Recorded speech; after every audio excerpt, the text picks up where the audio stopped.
really my pleasure today to introduce our guest speaker, Professor Lord John Eatwell. Professor Eatwell is the president of Queen's College, Cambridge, which is one of the constituent colleges of Cambridge University.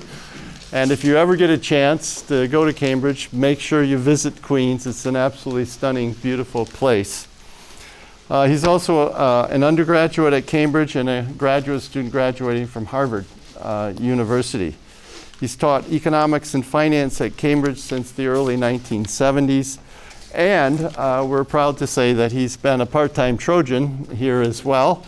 Back in 2011, he was given the title of Professor of the Practice of International Relations and Economics here at USC and Dornsife College. And so he knows USC quite well also. He has shared his expertise on the history of economic thought, including early work on economic theory, problems of international finance, unemployment, financial markets, and regulation. And he's had some recent publications, just to give you a sense, have to do with global finance at risk, global governance in the financial system, the fall and rise of Keynesian economics, and the challenges for Europe in the world, which are many right now, so that's a timely topic. But he's also acted as a senior advisor to governments and to major financial institutions. In the 1990s, he served in a number of financial services regulatory bodies, and including as present the chair of the Jersey Financial Services Commission. He was also the economic advisor to Neil Kinnock when he was the leader of the Labour Party during the late 1980s and 1990s. And in 1992, he entered the House of Lords and was the principal opposition spokesperson on Treasury and Economic Affairs. In addition to his academic and political work, Lord Eatwell is also what we have come to term here. We have a center after this, a polymath or a Renaissance man. He's really been engaged with a number of public and cultural institutions, including the British Library, the Royal Ballet, and the Royal Opera, where he chairs the board of the Opera House Pension Fund. So he has a lot of interaction and engagement with the arts.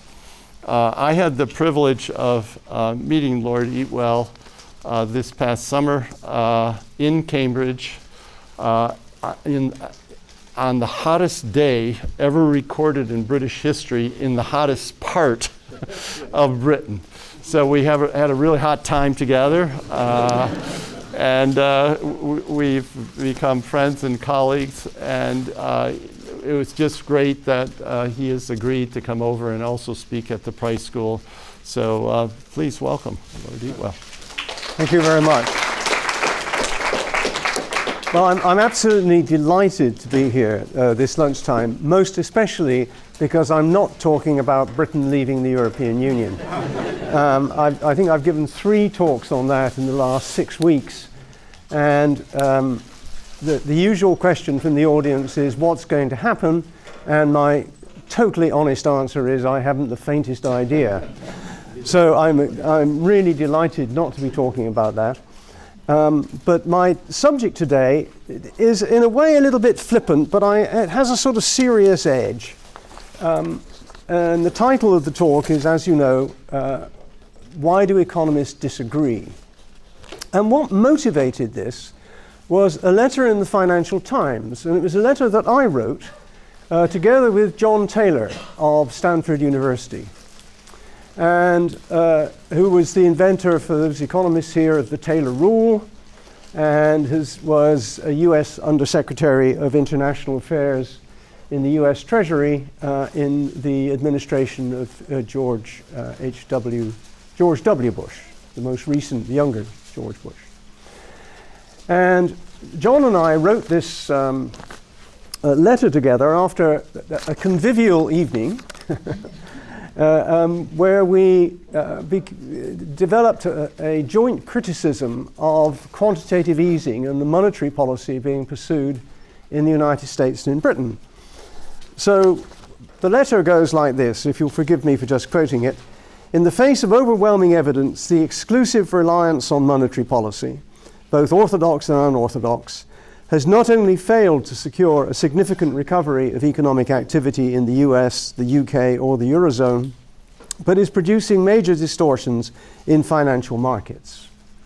The Governor of the Bank of England has just made the statement that he's promising more of the same. This was 3 years ago.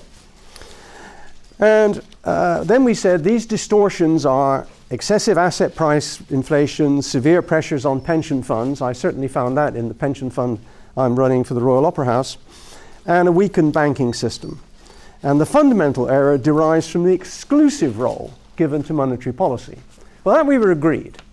But then, if you're going to say that in a letter, you've got to say, well, what's the alternative? You've got to put up some form of alternative. And there, John and I completely disagreed, in the sense that I wanted to argue that what we should have is fiscal policy, expansionary fiscal policy, to stimulate the level of activity. And John completely disagreed with that and said that what there should be was a degree of deregulation and fiscal reform, by which he meant cutting taxes. So there we are. We would just completely disagree. Now, why did we disagree? Now, one obvious reason might be that despite the fact that we're rather good friends, John and I disagree completely about politics. He's a rather conservative Republican, and he's a member of the Mount Pelerin Society, a rather Hayekian sort of view of the world. And as was mentioned by the Dean introducing me, I'm a member of the Labour Party, and if I could be located anywhere in economics, it would be I'm an old-fashioned Cambridge Keynesian, or what is known in more serious theoretical circles as a simple-minded Keynesian. So the argument, the sentence that we wrote, and saying a balanced approach with fiscal, regulatory, and tax reform were complete weasel words, because what I meant by that was totally different from what John meant by that. But it got our letter published, and that was it.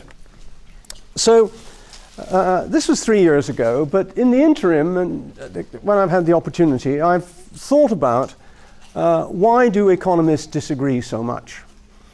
And I'm going to use a very, I hope people will forgive me, a very sophisticated piece of economic analysis to describe this. And this is it. This is the really sort of heavy stuff that you're going to get today.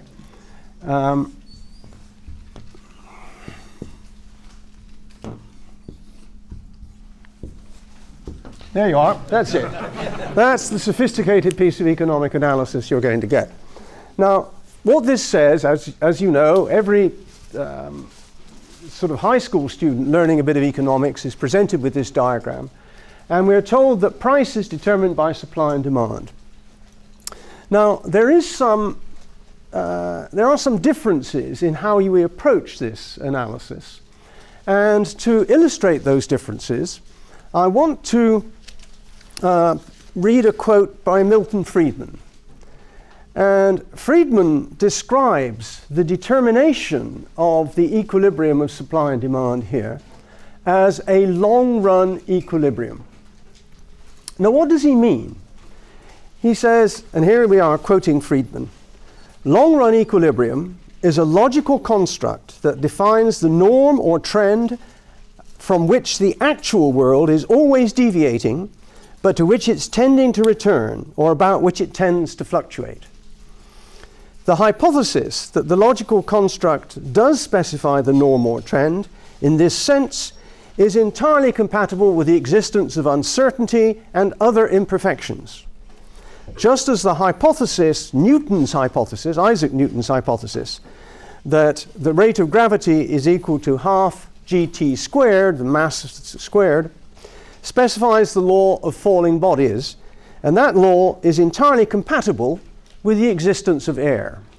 Because after all, the whole measurement of the speed of which gravity leads to objects falling is, you'll remember from your high school physics, in a vacuum.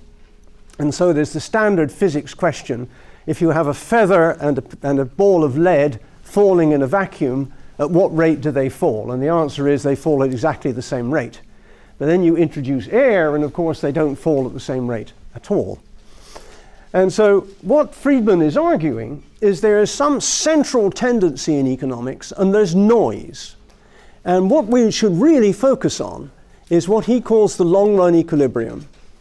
And rather than worry too much about the noise, because we'll always get back to that long run, whatever the noise will do.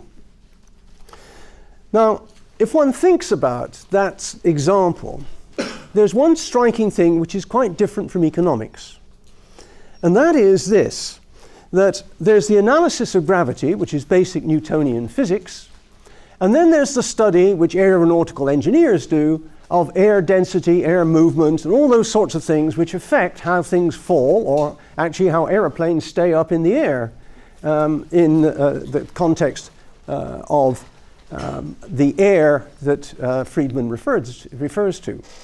Now, the theories about the air and air pressure and all that sort of thing are quite different from Newton's theory of gravity. And you put the two together, and then you can design an aeroplane that stays up in the air. The difference with economics is that we tend to use the same theory for the short run and the long run. So we tend to say there's a thing called a short run. And a short run is when the economy hasn't quite adjusted. There's some reason in a particular industry, for example, why resources cannot flow into it at some particular speed. And so we analyze the economy with some sort of arbitrary restrictions. And the arbitrary restrictions are those restrictions on the rate at which resources can move into the industry. And we call that the short run. And then we apply exactly the same analysis as we do to the long run.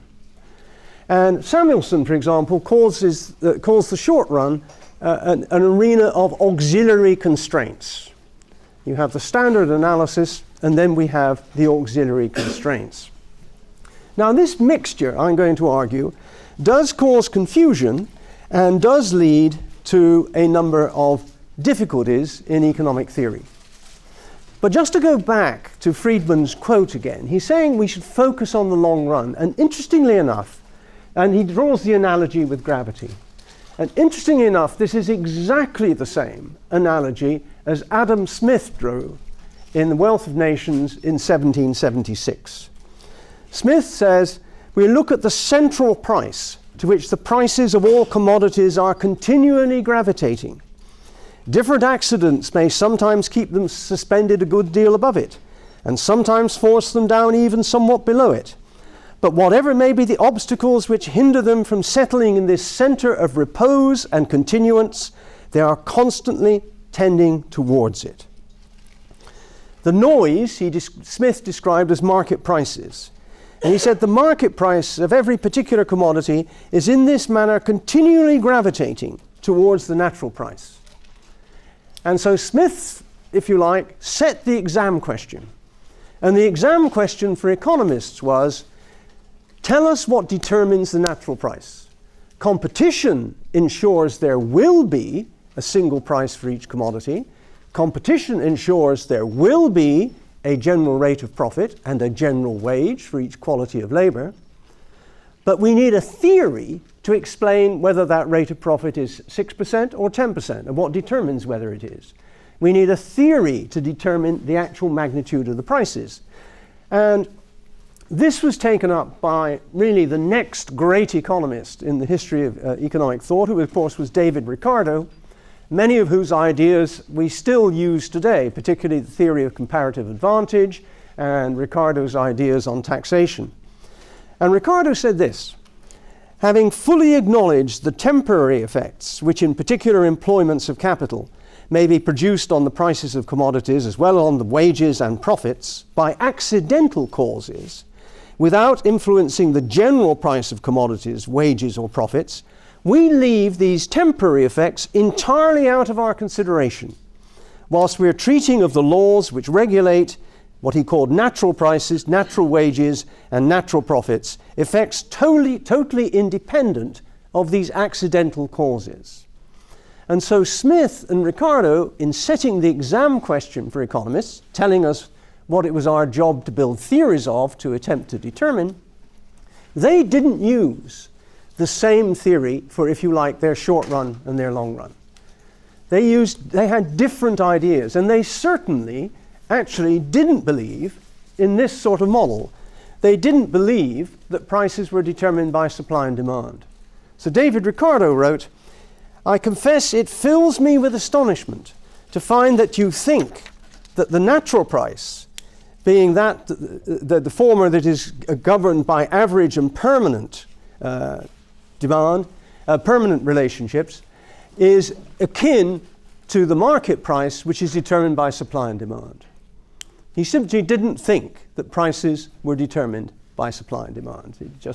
And indeed, for the first 100 years of economics as a serious subject, from 1776 to about 1870, almost nobody believed that prices were determined by a relationship between supply and demand.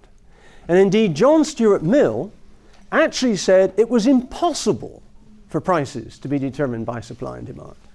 And he said this in the following way. He said, the reason is that if you're going to have the forces of supply and demand balancing each other, they have to be measured in homogeneous units.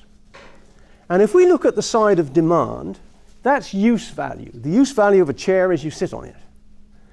And if we look at the side of cost, cost is a mixture of the monopoly rent of the landlords, the surplus acquired by capitalists, and the material wages, which are the subsistence wages of the working class. It's just a mess. There's no balance. It cannot be done. Mill was very prone to this. I mean, Mill also said that with his work on philosophy, the whole structure of philosophy was complete. There was no more to be done. Tell that to Wittgenstein, right? Or Rawls or whoever. So Mill was prone to these major statements, but in his statement that you could not determine prices by the balance of supply and demand, he actually got something very right.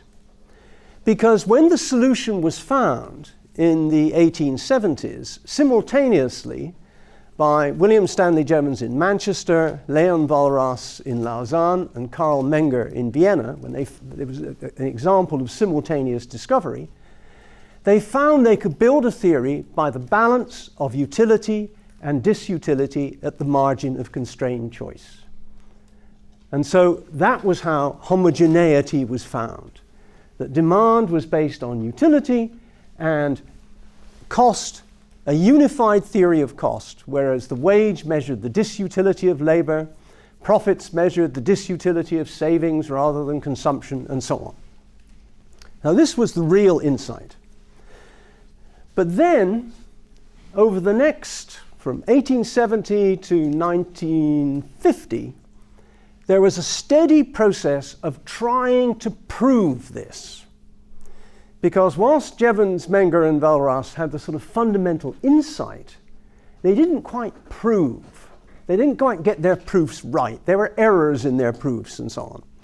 And it was only with really the publication of Gérard de Breu's theory of value in the 1950s that you got to the locus classicus and the final solution of demonstrating that prices are determined by supply and demand.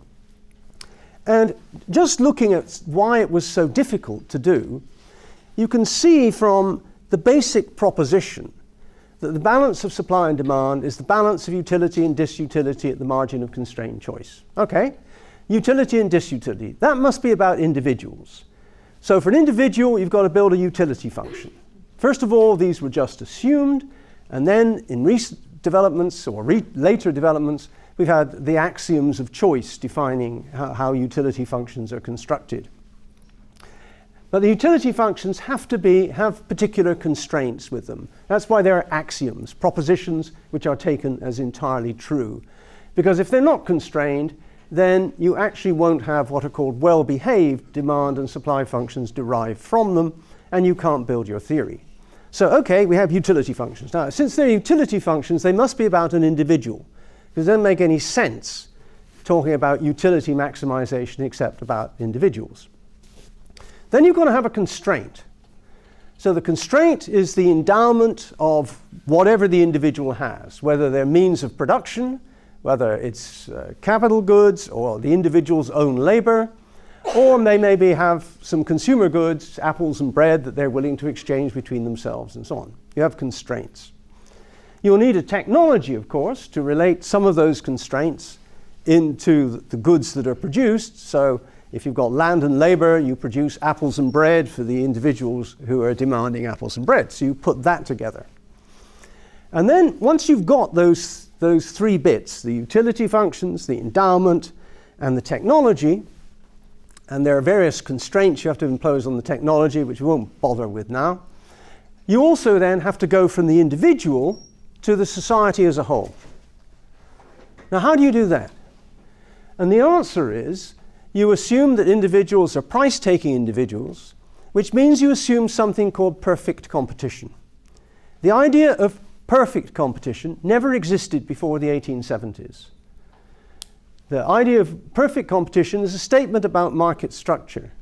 It's that the economy exists as an infinity of infinitesimally small individuals, as Robert Almond, the game theorist, demonstrated in the 1960s. Whereas for Smith, competition was a statement about process, how the process of the market worked. It wasn't really about market structure.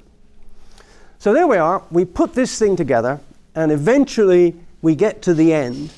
And Gérard Debreu and Ken Arrow in the late 40s and early 50s demonstrate that prices can indeed be determined in what we can call a general equilibrium setting as a relationship between utility maximization subject to constraints of endowment and technology in a perfectly competitive economy.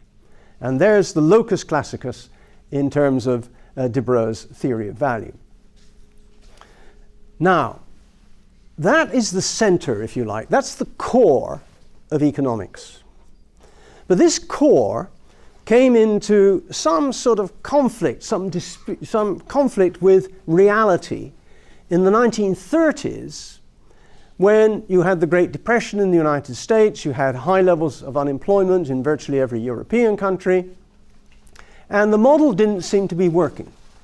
The model has said that somehow there's an automatic adjustment, so that if prices are too high, they'll go down towards the equilibrium, too low, they'll go up. And this model will automatically adjust so that markets clear. And it was very obvious that the labor market was not clearing. Because if this is the labor market, we should have an equilibrium wage and a balance of quantities where the number of workers who want to work, the supply of workers, is equal to the demand for them. And there's no involuntary unemployment. There's no one who is willing to work for the going wage but is not being offered a job. That couldn't happen in this automatically adjusting mechanism. And so what happened was that a series of writers, following on to analyze this, said, we can actually explain why the model isn't working, why there's unemployment.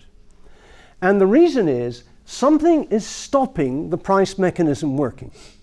The price mechanism would push you towards a market clearing point. That's what the general equilibrium model of Arrow and Debreu shows. But something is stopping the price mechanism working. And so what developed through the 1940s and 50s and 60s were a series of models, a catalogue of models, which I've called imperfectionist, in the sense that they were based on introducing imperfections into the operations of the economy. One of the most famous ones was developed by Hicks and Modigliani to create what was called the ISLM model. And the ISLM model was based on the idea that money wages are sticky. And because money wages are sticky, the relationship between the money supply and prices and wages is such that interest rates will not be at an equilibrium level, and you won't get to a clearing of the market for labor or the market for savings and investment. And the ISLM model is built around this notion of a sticky wage. And the sticky wage means that the wage doesn't gravitate towards that level which would clear markets. Successively, there were a whole series of other imperfections introduced. Institutional barriers, monopolies, maybe the monopoly by the trade unions, keeping those wages sticky, or monopolies in industry which prevent prices adjusting in the way they should. Or perhaps there are other forces which prevent markets working because people don't react to prices. Perhaps because there is uncertainty and they have expectations about the future which are erroneous. And therefore they don't react in the way that the market mechanism would guide them to react. And so you have models of what are called adaptive expectations, developed by James Tobin at Yale, and became a very standard sort of structure of macroeconomic analysis. And then Frank Hahn at Cambridge developed the idea of false conjectures. People have false beliefs about the markets in the future. And then, of course, you might have the government pursuing policies which prevent markets working. The government sets a money rate of interest, which is not the rate of interest which would clear the market for real savings and investment. And therefore you have either an interest rate which is too low, which generates inflation, or an interest rate which is too high, which generates depression. So a whole catalogue of different imperfections. And here's one reason why economists in that period would disagree. First of all, the catalogue, people would have different pages in the catalogue of imperfections. And so they would disagree about the different imperfections which characterized the behavior of the economy as far as they were concerned. And then, of course, they disagreed with our friend Milton Friedman, who's saying these are just short-run things. These are just short-run imperfections. You ought to concentrate on the core relationship in the economy. And this led to some fairly strong language. I mean, James Tobin referred to Milton Friedman's theory as never, never land. Never, never land, because you would never get to this long-run equilibrium. And focusing on this rather than the reality of the moment was a serious analytical mistake. And so there were a whole series of disputes about, first of all, which page in the catalogue of various imperfections you take, and disputes about whether this is methodologically wrong anyhow, and you shouldn't concentrate on short-term noise around here, but should focus on the central point, which is, as Friedman argued, the center of gravitation, akin to the force of gravity in the example of Newtonian physics. So that was one area which seemed to produce discord amongst the economists. Simply, whether you look at long run or short run, and which page of the catalogue of short run effects you choose. But then, at the same time, in the early 1970s, another more devastating issue arose. And this was due to the work of three people: Hugo Sonnenschein at Chicago. Actually, he wasn't in Chicago then, he was at Princeton then, I think. Rolf Mantel, who was at Chicago as well, and was actually an Argentine, went back to Argentina later on in his career, and Gérard de Breu himself. And these three people produced what has become known as the Sonnenschein-Mantel-de Breu theorem, SMD, the SMD theorem. And what does this theorem say?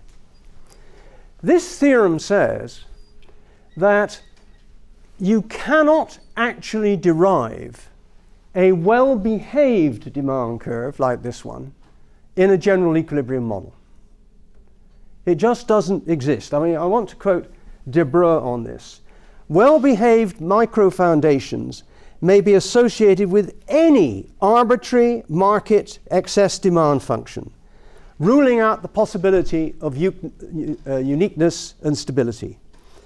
Every theorist, de Breu goes on, who wants to argue that a change in some price variable, a wage, an interest rate, for example, affects a particular quantity variable in a definite direction.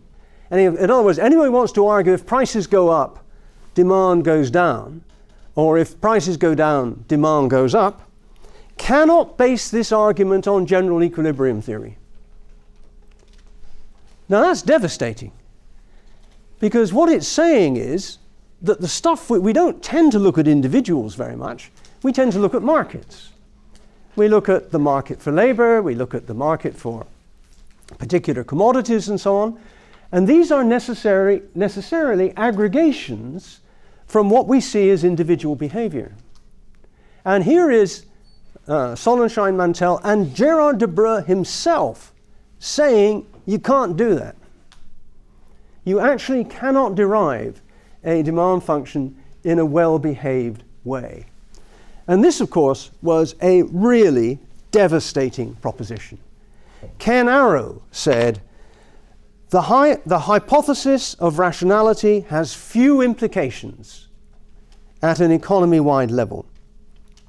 As long as agents are different in some unspecified way, very little, if any, inferences can be made. And summing up this in a famous graduate textbook, Maskelyne, Winston, and Green said, anything goes. Anything goes. We actually can't say from the core of the general equilibrium model what markets will actually look like. Devastating finding. The fight back soon came. And the fight back was associated, first of all, with Robert Lucas at Chicago in what was called the Lucas critique. And his critique actually wasn't focused on Sonnenschein, Mantell, and de Breu, but it was focused on all that catalogue of imperfectionist models. And he said, all these imperfectionist models, which introduce institutional constraints, introduce particular functions to prevent the market working, are actually misspecified. Because given that the structure, this is quoting Lucas, of an econometric model consists of optimal decision rules by economic agents, so our agents are maximizing their utility, and the optimal decision rules vary systematically with changes in the structure of series relevant to the decision maker, it follows that any change in policy will systematically alter the structure of the model. So in other words, if there's a change in government policy of some sort, which you're trying to design in your imperfectionist framework, it's going to change your underlying specification of the imperfections. And so you're actually putting these constraints in and pretend that they remain is a serious specification error, said Lucas. And so what happened after that was the development in response to what Lucas had said of a new approach to supply and demand. And particularly the development of the so-called real business cycle models, and in particular the DSGE models, dynamic, stochastic, general equilibrium models. And these models were serious about general equilibrium. These models actually were created to be estimated on real data, but to actually be serious about the underlying assumptions of utility maximizing individuals and so on. But let's just recall what Kenneth Arrow said. Kenneth Arrow said, if agents are different in unspecifiable ways, then little, if any, inference can be drawn. So how did these DSGE models work? They assumed there was only one individual in the economy, a representative individual. In other words, they assumed away general equilibrium and replaced diversity, which previously had been the argument for trade. Why do individuals trade? Because they're diverse. They have different preferences. They want to trade in a different way. And it assumed that away and replaced it with the representative agent. An agent who could be seen as maximizing his or her utility, and everything would work very well. And it does. as long as you take away the very foundations of general equilibrium itself. Now, as you can imagine, the general equilibrium theorists didn't like this very much. So let's take, for example, Kenneth Arrow. Kenneth Arrow says, the homogeneity assumption, that is, the representative individual, seems to me to be especially dangerous. It denies the fundamental assumption of the economy that's built on the gains from trade arising from individual differences. Further, it takes attention away from a very important aspect of the economy, namely the effects of the distribution of income and other characteristics of the working of the economy. And in recent years, even those who developed this model have begun, if you like, to turn against them. Greg Mankiw from Harvard, who was important in developing these DSGE models with various imperfections in them, said, and they were called New Keynesian, he said, new classical and new Keynesian research has had little impact on practical economists who are charged with policy. From the standpoint of macroeconomic engineering, the work of the past several decades, which includes his own, looks like an unfortunate wrong turn. And again, the rhetoric gets a little tough. Robert Solow of MIT, who'd also been a developer of general equilibrium models, said to a congressional committee in 2010, I do not think that the currently popular DSGE models pass the smell test. They take it for granted that the whole economy can be thought about as if it were a single consistent person or dynasty carrying out a rationally designed long-term plan, occasionally disturbed by unexpected shocks, but adapting to them in a rational, consistent way. The protagonists of this idea make a claim to respectability by asserting that it's founded on what we know about microeconomic behavior. But I think this claim is totally phony. And there are a whole series of people with this committee, including Joe Stiglitz and Paul Romer, who were equally rude about the DSGE models. So there we have a major disagreement. We have the Sonnenschein-Mantel-De Breuer problem, and it's being solved by taking the general out of general equilibrium and turning it into the representative agent, a single individual who is supposed to represent consumption for the whole economy, not individuals with different trading preferences. But it makes the model tractable. And people can then actually estimate these models, and indeed a number of central banks, including the Bank of England and the European Central Bank, have built models like this. And so here we have a real divide. We have those folks who would hold fast to what is seen as the core of economic analysis, the Arrow-De Breuer model, and would use it practically by injecting imperfections into it, stopping the price mechanism working, putting institutional variables in particular ways. And then on the other hand, we have those who want to preserve a long-run competitive model, but can only do so by removing the general equilibrium conditions.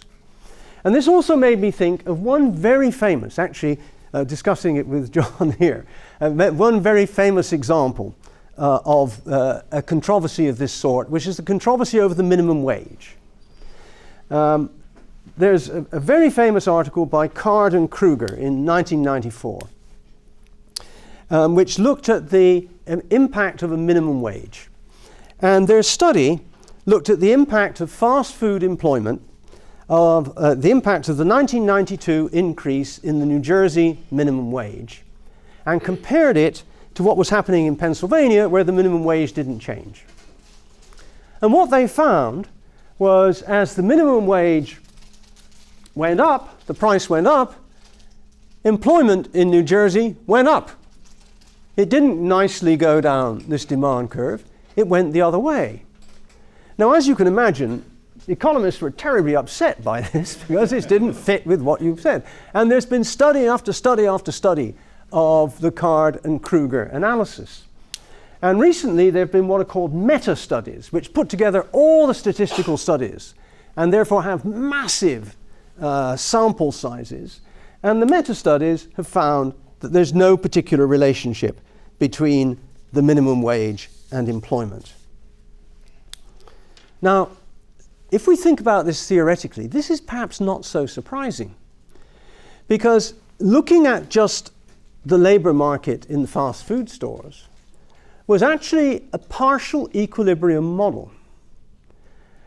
And changing a wage rate is a general equilibrium issue, because if you raise the minimum wage, one characteristic of poor people is they spend every red penny they get. And so you actually change not just the labor market conditions, but overall demand in the economy as well. And if you put this into a general equilibrium context, again, you run headfirst into the Sonnenschein-Mantel-Debreu problem, which is you can't tell. That's what Debreu says. If the wage goes up or down, you actually cannot tell what is going to happen in a general equilibrium context. And so the Card and Kruger example, although it's very exciting because it's such a counterintuitive example and it stimulates an enormous amount of research, actually, at the theoretical level, yeah, of course, why not, is the answer. So here we have some very fundamental divides in economics. We have this core that we teach all our students. We teach them this. And we justify this by saying at the core is the general equilibrium model. This is a simplification of it, folks. Don't worry, this is a simple representation, but behind this, there's a sophisticated, multidimensional model that Gérard Debreu put together and justifies this picture of the world. But then, because the world doesn't really fit, we have a whole series of economists who put imperfections in and study particular institutional changes which stop this working, or they look just at little partial problems where the rest of the economy is assumed to just stay the same way it was, the so-called ceteris paribus assumption, everything stays the same. Or we have economists who really want to be serious about utility maximizing choice and want to use the general equilibrium model. So where are we today? I think economists fall into at least 5 groups, probably many more. There are those who think that revisions are important to maintain market rationality and try to find ways to make the model work. The DSGE model, the assumption of representative agent, which removes general equilibrium but lets the model work. Okay, that's one group. Then there's another group who think that reasonable empirically based imperfections, you look at the world and see that things don't work, that markets adjust very slowly, that it's the long run is Tobin's never land. Okay? And there are those who build practical models like that. Then there are those who rely on things that fit empirically and don't worry too much about the explanation. The standard one is the Solow growth model, the model built around the idea that output is a function of capital and labor, maybe some arbitrary change function describing technical progress. Now it's been shown this model works beautifully. You fit it to the economy and you'll find it fits beautifully. And we now know why. It was shown by Franklin Fisher of MIT and Anwar Sheikh of the New School for Social Research that this model fits because it's an algebraic identity. And so the puzzle is when you fit it, you don't get R squareds of 1. And you get R squareds less than 1 because you've got errors in data. And it fits that way as long as the distribution of income is constant between wages and profits. If the distribution of wages between wages and profits changes a bit over time, you get an R squared less than 1. So there are people who use models like this because they fit and they seem to organize the data in an interesting way. Then there are those who the really top econometricians who simply study econometric variables.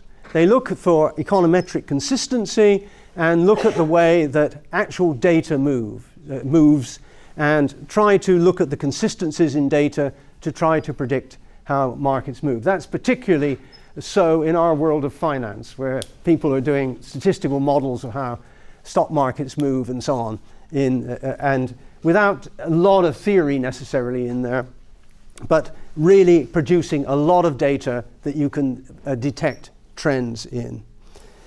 And then, of course, in despair, there are those who are trying to analyze economic variables in entirely new ways. Behavioral economics, the works of Kahneman, for example, looking at the nature of behavior, bringing in psychologists or experimental methods from other social sciences.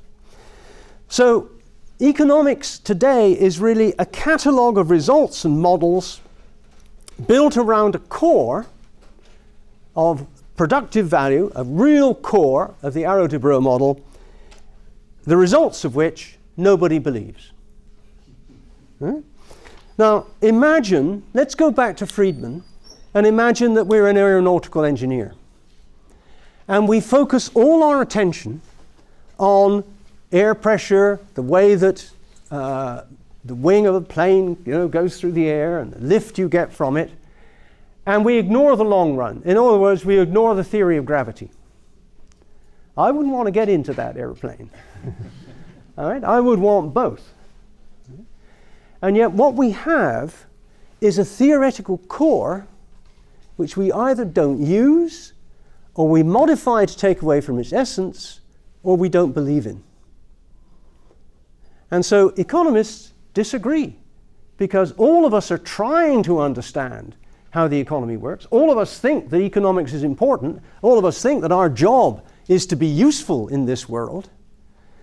And yet we haven't got an analytical core which really holds us all together in the same way as Newton's theory of gravity holds together the different views of aeronautical engineers.